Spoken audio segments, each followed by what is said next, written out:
주님과 동행하시는 은혜로운 날 되시기 바라겠습니다. 오늘 말씀은 골로새서 3장 7절에서 9절 말씀입니다.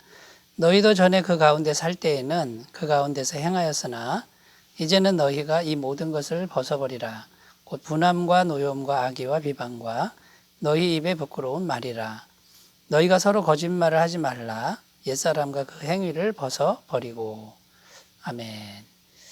어제 말씀은 구원받은 성도가 버려야 할 옛사람의 성품들에 대해서 말씀을 드렸습니다. 오늘은 성도가 버려야 할 옛사람의 행실들에 대한 말씀입니다.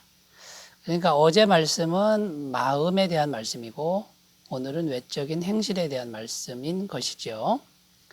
8절 말씀에 보면은 이제는 너희가 이 모든 것을 벗어버리라고 하는데 이 벗어버리라는 뜻이 도대체 구체적으로 어떤 의미일까요? 한마디로 말해서 습관을 바꾸라라는 그런 의미가 됩니다.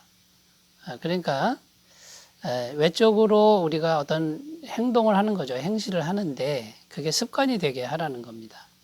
그러니까 옛 사람이 가지고 있는 습관들이 있는데 이제는 새 사람의 습관들로 바뀌어가야 된다.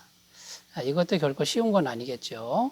굉장히 노력을 많이 해야 되고 꾸준하게 해야 되는 이제 그런 과제가 우리에게 남아 있습니다. 그러면 구체적으로 어떤 습관을 바꿔야 되는지 오늘 말씀에 근거해서 우리가 살펴보면서 이제 은혜를 나누겠습니다. 첫 번째 바꿔야 될 습관은요, 마음과 감정을 표출하는 습관을 바꿔라. 이렇게 말씀하고 있습니다. 마음과 감정을 표출하는 습관을 바꾸라는 거죠. 8절 말씀입니다. 이제는 너희가 이 모든 것을 벗어버리라고 분함과 노여움과 악의와 비방과 너희 입에 부끄러운 말이라. 어제는 옛사람의 성품 5가지를 말씀했는데 8절 말씀에는 옛사람의 행실 5가지가 나옵니다. 분함, 노여움, 악의, 비방, 부끄러운 말. 자, 이 5가지 공통점이 뭐냐면 내 마음의 분노, 또 좋지 않은 감정을 겉으로 표출하는 것이다라는 겁니다.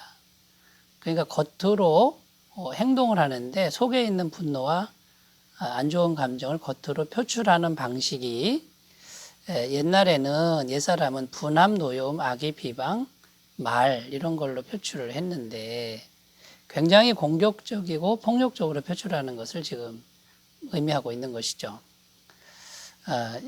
그래서 이 공격적이고 폭력적으로 이것을 그냥 행하면 어떻게 되겠습니까? 마음이 상하게 되겠죠. 관계가 다 깨지고 결국은 공동체가 무너질 수밖에 없다. 그러니까 굉장한 여파가 심한 거죠.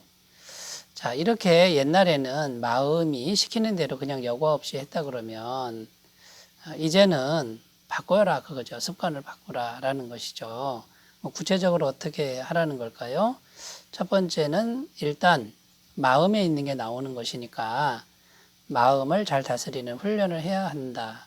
이것을 성경은 말씀하고 있습니다. 그래서 첫 번째는 하나님 말씀을 항상 마음에 두고 말씀에 순종하는 이런 습관을 우리가 길러나가야만 이렇게 마음을 표출하고 감정을 표출하는 습관이 바뀔 수 있다. 이렇게 말씀하고 있습니다. 잠언 4장 20절 24절입니다. 내 아들아 내 말에 주의하며 내가 말하는 것에 내 귀를 기울이라. 그것을 내 눈에서 떠나게 하지 말며 내 마음속에 지키라. 그것은 얻는 자에게 생명이 되며 그의 온 육체의 건강이 됨이니라. 모든 지킬 만한 것 중에 더욱 내 마음을 지키라. 생명의 근원이 이에서 남이니라. 구부러진 말을 내 입에서 버리며 비뚤어진 말을 내 입술에서 멀리하라. 이 말씀에 보면 마음을 잘 지켜야 된다라고 말씀하면서 하나님 말씀을 마음에 둬라. 이렇게 지금 권면하고 있는 겁니다. 그러니까 여러분 마음을 잘 지키는 첫 번째 길은 하나님 말씀, 성경 말씀을 마음에 두고 그 말씀을 계속 묵상하고 순종하는 삶을 습관처럼 살아가는 것이다 라는 거죠. 자, 두 번째 마음을 잘 다스리는 방법은요, 성령님입니다. 성령님과 교제하며 성령님의 성품을 공급받는 훈련이 필요하다라는 겁니다. 갈라디아서 5장 22절, 24절입니다. 오직 성령의 열매는 사랑과 희락과 화평과 오래 참음과 자비와 양선과 충성과 온유와 절제니 이 같은 것을 금지할 법이 없느니라. 그리스도 예수의 사람들은 육체와 함께 그 정욕과 탐심을 십자가에 못 박았느니라. 성령님과 계속 교제하면 성령의 열매, 곧 성령의 성품이 우리 안에 맺혀지게 되죠. 자, 그러면 마음을 잘 다스릴 수 있게 된다라는 것이고, 마음의 정욕과 탐심, 이것을 절제할 수 있는 능력이 생긴다라고 말씀하고 있는 것입니다. 자, 그래서 첫 번째 이제 마음을 잘 다스려야 된다라는 주제고, 두 번째 이제 우리가 훈련해야 될 게 뭐냐면 마음과 감정을 온유하게 표현하는 기술을 익혀야 된다라는 겁니다. 그러니까 옛사람은 마음과 감정을 표출할 때 여과 없이 폭력적으로 또 과격하게 표출했다 그러면 여러분 우리가 구원받은 이후에도 우리 마음에 이 분노가 얼마든지 일어날 수 있습니다. 그런데 그것을 부드럽게 표현하는 그 방법 또 기술을 우리가 익히는 게 중요하다라는 겁니다. 제가 부부관계 세미나에 간 적이 있는데 부부싸움을 많이 하게 되죠. 화가 나지 않습니까? 근데 화를 그냥 확 내는 게 아니고 자기 감정을 화를 내지 않고 그냥 표현하라고 이렇게 가르치는 그것이 기억이 납니다. 그래서 굉장히 화가 났다 그러면요. 화를 확 내는 게 아니고 말로써 그냥 나 지금 굉장히 화가 나네 라고 이렇게 표현하면 똑같은 효과가 있다라는 거죠. 감정을 잘 전달하는 효과도 있고 그 다음에요. 내 속에 있는 분노가 말을 통해서 이제 사라지는 표출이 되는 그런 효과가 있다라는 것입니다. 여러분 이런 온유하게 표현하는 기술을 우리가 잘 익혀간다 그러면 마음과 감정을 잘 표출하는 이제 그런 삶이 될 줄로 믿습니다. 자, 첫 번째 마음과 감정을 잘 표출하는 습관을 가꾸라에 대해서 살펴보았고요. 자, 두 번째입니다. 우리가 어떤 습관을 바꿔야 되냐면 말하는 습관을 바꿔야 된다라고 말씀하고 있습니다. 8절 하반절에 보면 비방과 너희 입에 부끄러운 말이라 이렇게 기록하죠. 지금 말에 대해서 말씀하고 있는데 여러분 말이 굉장히 중요합니다. 그래서 오늘 버려야 할 행실 5가지 중에서도 2가지가 말에 대한 겁니다. 비방하는 것과 부끄러운 말. 여러분 이 말이 여러분 이게 능력이고 말이 생명입니다. 영입니다. 말이 힘이 있습니다. 사람을 죽이기도 하고 살리기도 한다는 것을 우리가 일단 바르게 인식해야 되겠죠. 야고보서 3장 6절입니다. 혀는 곧 불이요 불의의 세계라. 혀는 우리 지체 중에서 온몸을 더럽히고 삶의 수레바퀴를 불살이나니 그 사르는 것이 지옥불에서 났느니라. 이게 말의 엄청난 영향력이고 능력이라는 것을 우리가 꼭 기억하셨으면 좋겠습니다. 그 다음에요. 이 말이 능력이 되는 게 있는데요. 실험을 했다고 합니다. 여러 사람이 짜고 한 사람에게 시간 간격을 두고 같은 말을 하는 거죠. 너 얼굴이 굉장히 창백해 보인다. 병원에 가봐라. 이 똑같은 말을요. 10명이 넘는 사람이 시간 간격을 두고 전했다고 합니다. 그런데 놀라운 사실은 그 말을 들은 사람이 진짜 집에 가서 자리에 들어 누웠다라고 하는 그런 실험 결과가 있습니다. 여러분 말이 이렇게 사람을 죽이기도 하고 아프게도 하는 능력이 있다는 것을 우리가 기억한다 그러면요. 말의 습관을 바꿔야 되겠지요. 여러분 또 성경은 우리 입에서 나오는 말이 우리를 하나님 앞에서 더럽게 한다라고 증언하고 있습니다. 마태복음 15장 18절입니다. 입에서 나오는 것들은 마음에서 나오나니 이것이야말로 사람을 더럽게 하느니라. 그러므로 여러분 우리가 말하는 습관을 아름답게 잘 바꿔 가시기를 이제 바라겠습니다. 자, 세 번째로 가보겠습니다. 세 번째, 우리가 어떤 습관을 바꿔야 하는가? 세 번째는 거짓말은 완전히 청산하라라는 것입니다. 골로새서 3장 9절, 오늘 말씀 9절이죠. 너희가 서로 거짓말을 하지 말라. 옛사람과 그 행위를 벗어버리고. 자, 완전히 벗어버리라 이런 뜻인데 거짓말하는 습관을 완전히 청산하라 이런 말씀입니다.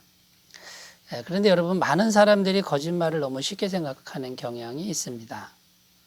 어떤 성도들은 구원받은 성도들은 세상 살면서 거짓말을 할 수밖에 없다 이렇게 합리화하는 분들도 있고요. 또 어떤 분들은 심지어 거짓말하는 걸 지혜라 그러고 경륜이라고까지 이렇게 말씀하는 분이 있는데 이것은 상당히 잘못된 것이라는 거죠. 한국의 기독교인들이 전 국민의 25%가 되는데 사기죄, 무고죄, 위증죄 여기 걸린 기독교인들이 굉장히 많습니다. 하나님을 믿으면서도. 여러분 우리가 분명히 알아야 될 게 있는데 거짓말은 그 뒤에 사단이 역사하는 것이다. 이것을 우리가 꼭 기억하셨으면 좋겠습니다. 요한복음 8장 44절입니다. 너희는 너희 아비 마귀에게서 났으니 너희 아비의 욕심대로 너희도 행하고자 하느니라. 그는 처음부터 살인한 자요 진리가 그 속에 없으므로 진리에 서지 못하고 거짓을 말할 때마다 제 것으로 말하나니 이는 그가 거짓말장이요 거짓의 아비가 되었습니다. 분명히 성경은 증언하는데 마귀가 거짓의 아비다. 거짓말장이다. 거짓말은 마귀에서부터 나오는 것이다. 이렇게 말씀하고 있다는 것을 우리가 기억하셨으면 좋겠습니다. 성경에 십계명이 나오죠. 그 제9계명이 뭡니까? 내 이웃에 대하여 거짓 증거하지 말지니라. 십계명 안에도 거짓말을 상당히 심각하게 경계하고 있다는 것을 우리가 기억하셔야 되고요. 사도행전 5장에 가보면 아나니아와 삽비라가 한날에 같이 죽음을 당하는데 베드로 앞에서 거짓말을 행합니다. 그러니까 사람을 속인 게 아니라 성령을 속였다. 그리고 즉각 죽어버립니다. 여러분 거짓말이 이렇게 하나님을 정말 슬프게 하고 또 분노케 하는 것이다라는 것을 우리가 기억하셨으면 좋겠습니다. 여러분 우리가 최선을 다해서 정직한 삶을 살아야 됩니다. 6.25 전쟁 때 다 피난 갔는데 시골 교회에 목사님 한 분이 남아 계셨는데 국군이 숨어서 들어왔습니다. 저 좀 숨겨주십시오 부탁을 했다라고 하죠. 그래서 지붕 위에 다락에 숨겨주었는데 이어서 인민군이 총을 들고 들어왔습니다. 목사님 목에다 총을 대고 하나님께 맹세하고 국군이 어디 숨었는지 말해라. 이 목사님이 하나님께 맹세하고 발을 마루 바닥을 발로 구르면서 꽝 구르면서 여기 안 숨었습니다. 이렇게 대답을 했다라는 거죠. 그래서 인민군은 목사가 하나님께 맹세했으니 거짓말이 아니겠지 하고 돌아갔는데 국군이 내려와서 이제 목사님에게 저는 살았지만 하나님께 죄를 지어 어떡합니까 목사님? 이랬을 때 이 목사님이 이렇게 대답했다라는 거죠. 제가 마루를 발을 구르면서 여기 안 숨었다 그랬지 다락에 안 숨었다라고 말하지 않았습니다. 저는 정직했습니다. 이렇게 대답했다라는 거죠. 여러분 이 목사님처럼 생명이 걸린 순간에도 최선을 다해서 우리가 정직하려고 하는 이런 몸부림이 우리에게 필요할 줄로 믿습니다. 날마다 승리하시기 바라겠습니다. 기도합니다. 하나님 아버지 우리 성도가 버려야 할 행실들 하나님 습관을 바꿀 것들을 잘 생각하도록 도와주옵소서. 예수님의 이름으로 기도드립니다. 아멘. 주의 은혜 충만하시기 바라겠습니다. 감사합니다.